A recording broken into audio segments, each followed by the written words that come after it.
Ladies and gentlemen, hello from the MLG studios here in New York City, and welcome back to Heart of the Storm exhibitions. Today is Friday, which means it's a King of the Hill day. Mondays and Fridays, we've got King of the Hill going on. Yeah, King of the Hill's pretty awesome. Of course, TT1 currently on a 4-game winning streak, one win away from getting a nice little bonus of $50, and more importantly, having his name enshrined as a tattoo on Axlav's forehead. We'll see about that one. Maybe not the second one. Maybe the money, not that though. one. The money, we can do that. Yeah. Do we have Elvis as our? Elvis is going to be up next. Now, awesome. We did see him on Monday, and that was a ZBZ against Cats. I think he's a Zerg player, right? He's a Zerg player. Okay. It was a ZBZ against Cats. I want to say he's from Belgium, but I'm not positive. I could ask. I know I know he's from Europe, not from NA. And I kind of want to say Belgium, but I'm not actually 100% sure there. I will ask. Hey Elvis, where are you from? We're all live right now. Yeah, we can find it out. We're live. But TT1, his unit composition was so strong there. Yeah. The one thing that it took him a long time to get there, right? I mean, when we talk about Wings of Liberty, right? The Zerg has their death composition at usually like 15, 16 minutes in the game. TT1 didn't get us until 20 minutes, so a Zerg either needs to find a way to disrupt him and maybe Hydra's off the bat and be really aggressive with him, would disrupt him a bunch, force him to go a different route, or perhaps get their own Doom composition. And we saw Glon's Doom composition was Mass Corruptors, and that didn't quite pair up to TT1. So either you need a better composition than that, or play a little bit more aggressively, try to keep him off his game. And if you remember the beginning part of that game, TT1 kind of fell behind. Oh, he did. Because the Lings early on. It was balanced out though, because Glon refused to build drones to take advantage of that. Yeah, he was mixing in a lot of those rushes. Yeah. He cut drones very early, but then didn't actually utilize that fact. So it's like he disrupted his opponent's economy to slow his opponent's progression down a lot, and then he disrupted his own economy to slow his own progression a lot. So it almost evened up perfectly straight. That's true. So I think it was almost an even game coming to the mid game there. Yeah. It's just the composition by TT1 was so much stronger. Yeah, and we are in the next game, and a little bit funny of a story. Elvis said he wanted to play. I'm like, Elvis, what map do you want? And he's like, I don't know. How about that big yellow one? And so here we are on the big yellow map. I like this one. I like to call it Star Station. I think that's the official title given by Blizzard. It is big and it is yellow. In the bottom right-hand location, we have the blue Zerg player Elvis, the challenger, trying to disrupt the streak of his opponent in the top right-hand location. The red Protoss player TT1, one win away from achieving what no one else has, a 5-win streak title, or a 5-win streak in Heart of the Storm Exhibition's King of the Hill. Cats came close. He got to 4-0, but QXE was able to take him out. And now TT1, another root player, gonna try to make it happen, and we'll see if it happens. Map is Star Station. You like it? I do like it. This is actually, I think it's a really cool map. I mean, if it was vertical Cross positions. Yeah. Oh, no, I'm saying the spawns where it's like top, where they're both on the top or both on the bottom. Those might be a little strong for pushes. There's actually pretty short walking distance from natural in those cases. So I think it's almost a map like in Tomb Valley where you want to disable that. And just have top and down. Yeah, top and down, top and bottom, or cross, and then sure. Yeah. But as long as he did that, I think it could be a great map. And I really want to see is Elvis can utilize Mulas. If he doesn't use Mulas, I'm pretty sure he's gonna lose. Because at least from my knowledge of the way he plays, TT1's macro is gonna be a little stronger than his. So if he just goes Roach Hydra, I think TT1's just going to walk over him. Who knows, though? I mean, he's a very good player zone, but he is very, very good at using Mulas, and they're so much stronger now. I think he can really get an advantage doing that and then try to push it home. Now, TT1 scouted with the probe after his pylon, and he did not scout the first 2 locations, so sent a second probe out, was unable to get the pylon down to his opponent's natural expansion, something he has been able to do throughout this entire series so far against Zerg. So we'll have to see how that changes his build. And how that influences this game as it goes along. The hatch first definitely gives Zerg a nice little boost onto the hatchery timing, of course. And I really like it on a 4-spawn map like this. The odds of your opponent being able to stop you from getting the hatchery down is very low if you go for the hatchery first play. Trying to take a third here. TT1 going to try to prevent that from happening. Has 300 minerals. No hatch going down, up to 360.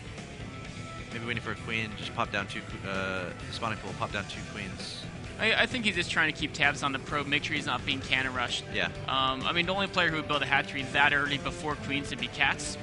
And Elvis is not Cats. No. So, of course, he's going to prioritize that queen production, get the larva really cranking out.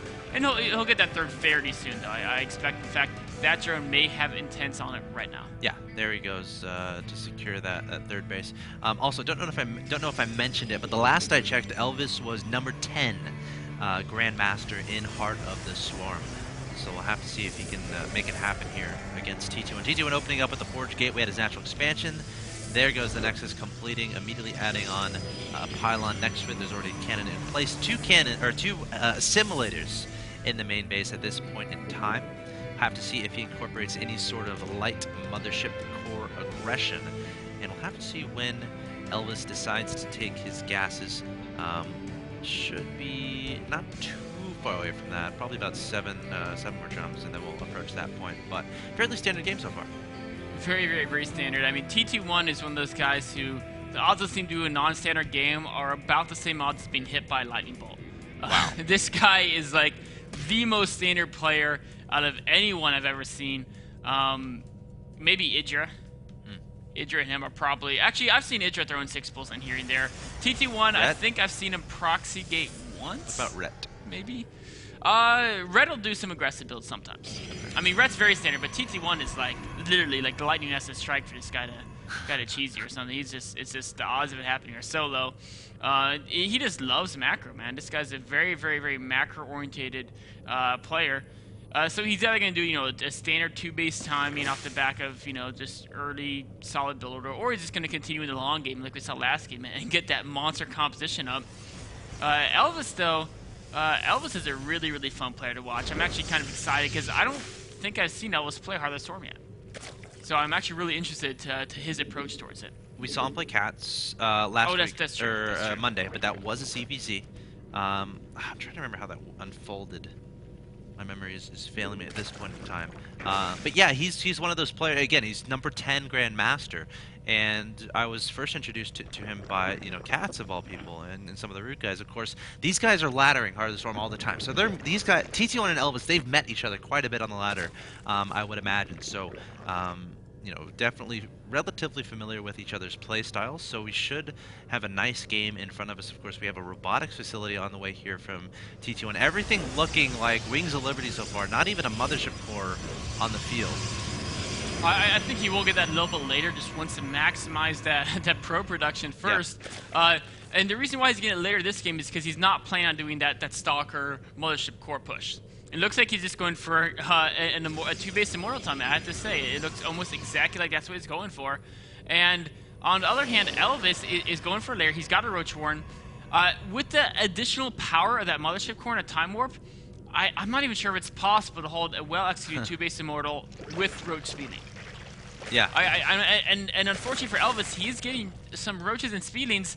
I think you've got to use Spine Cores and some layer tech units to defend his push. Is Elvis going to go that route, or is he just going to try to out-muscle the build? Now, there's only 4 gates here, so it's still a little bit wide open. It could be a fast third. +1 armor just now starting. You don't normally see, usually see I guess +1 finished. Yeah, +1 did finish. So continuing +1 armor, but there's 2 more gateways.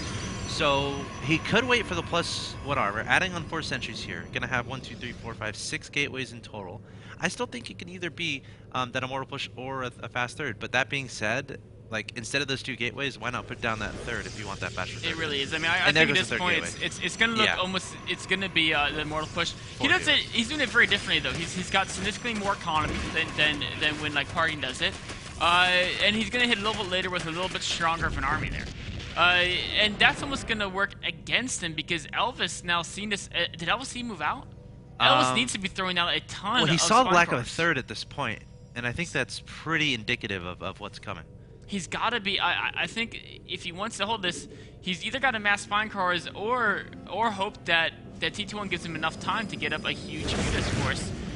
But we saw what happened when Sasquatch tried to hold it with Mutas in a straight-on engagement. Stalkers worked it. Yeah, as long as TT1 keeps warping Stalkers, it's not going to work.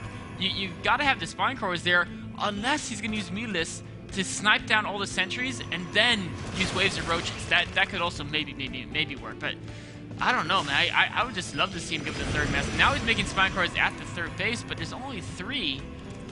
I think TT1's looking to be in a great position here. Yeah, Elvis knows this is coming at this point in time. Very scary position here for Elvis. Caught a little bit off guard by this push. Spine's trying to get completed. TT1 definitely going to try to hit before that finish. Just keep in mind, Time Warp is available for this Mothership Core, trying to throw down some preemptive force fields. But here comes Elvis with the mutas backing up, biding his time, trying to decide when is the perfect time to engage, stalling for more time. But Stalkers exclusively being warped in here from TT1. He knows exactly what's going on. He knows exactly how to handle this. But here goes Elvis actually backing up once again. Time Warp being baited out, force fields as well, and you know, Elvis doing a decent job holding this off. But oh, don't overextend that Mothership Core.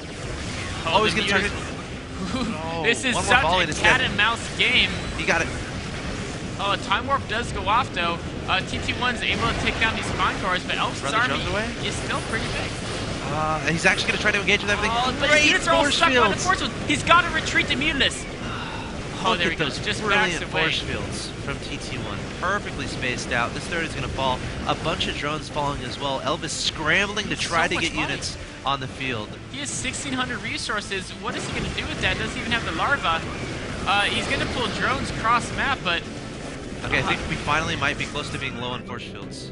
I don't know. There's so many sentries. Like 4 or 5 left. Yeah, he's probably got 4 or 5 left, and but there's not many speedings left. It's okay. Speedings are the main thing he wants to use force fields against. Yeah. There's not an overwhelming number of roaches. Look at all these stalkers and immortals. Yeah, TT1 just got he's got 15 more food than opponent, and he's Protoss playing against a main roach competition. So I almost feel this straight attack move here. He's gonna just absolutely dominate the game. Yeah.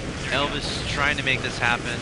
He's just gonna hold position. There's the GG. TT1 unbeatable in a Heart of the Swarm on this day.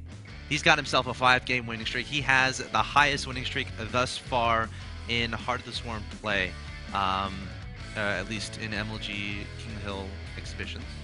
He's got a 5-game winning streak. He gets a $50 prize, and of course, he has the ability to continue into 6 wins. Guys, we're going to go to a quick break, though, and not sure if we're going to be back because we're running a little bit low on time, but I'll get some official word on that. But, guys, no reason to go anywhere because immediately after this, we're going to have Rules of Engagement. That's right. And what do we got today? It's going to be a day of self-reflection. I'm going to analyze my own replays and talk about where I messed up, the things I did good, but also, most importantly, the things that I should improve on, and then basically the way to analyze your own play. And that way, when you guys back home look over your own replays, you'll know how to learn from them and how to improve your play back at home. All right, guys, don't go anywhere. We'll be right back after a quick break with more StarCraft 2 Heart of the Swarm exhibition.